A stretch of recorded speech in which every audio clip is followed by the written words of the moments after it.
రాష్ట్ర ప్రభుత్వం దేవాలయాల భూములను ప్రైవేట్ వ్యక్తులకు ఇవ్వటం దారుణమని, పేద ప్రజలకు ఇళ్ల స్థలాలు ఇవ్వని ప్రభుత్వం ప్రైవేటు వ్యక్తులకు భూమిని కారుచౌకగా దారదత్తం చేయడం దారుణమని సిపిఐ రాష్ట్ర కార్యవర్గ సభ్యులు తాటిపాక మధు ఎద్దేవా చేశారు.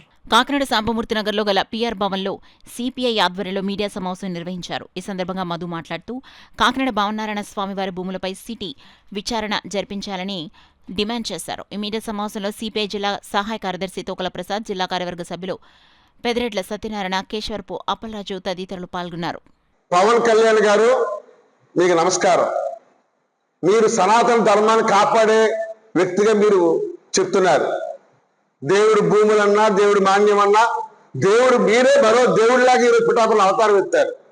కానీ మీకు కోతగిరి పక్కన ఉన్న సర్పవరం భావనారాయణ స్వామి గుడి, గతంలో దేవస్థానం భూములన్నీ కూడా ఆయా ప్రజలకి హిందూ ధర్మరక్షణ కోసం ఎద్దులో లేదా పిల్లలకి అన్నదానం ఉపయోగపడేవారు. ఈ రోజు కాకినాడ రూరల్లో భావనారాయణ స్వామి భూమి అన్యాక్రాంతం అయిపోతున్నాయి. ఆ భూముల్లో ప్రైవేట్ వ్యక్తులు ప్లాట్లు వేసి అమ్మేస్తున్నారని వివిధ పత్రికల్లో వస్తున్నాయి. మరి దీన్ని నోరు పెద్దపరే.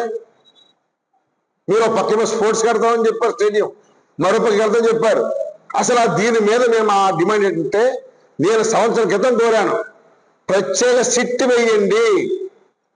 భవనారాయణ స్వామి భూమి చాలా అన్యాక్రాంతం అయిపోతున్నాయి, కబ్జా జరుగుతున్నారు. ఇప్పుడు పాలకులు గతంలో ఇప్పుడు అందరూ కూడా దాన్ని తినేస్తున్నారు. ఇంత విలువైన భూముల్ని దేవస్థానం అది ప్రభుత్వానికి దక్కాలంటే సిట్ వేసి ఎన్ని భూములు అన్యాక్రాంతమైనాయో పరిశీలన చేయండి. 22 నిషేధ ప్రాంతంలో ప్రత్యేక పెట్టినా మీరు నెంబర్ మార్చి ఆలయాధికారులు, ఈవోలు అందరూ ఏకమైపోయి మొత్తానికి దేవస్థానం భూమిని అన్యాక్రాంతం చేస్తున్నారు.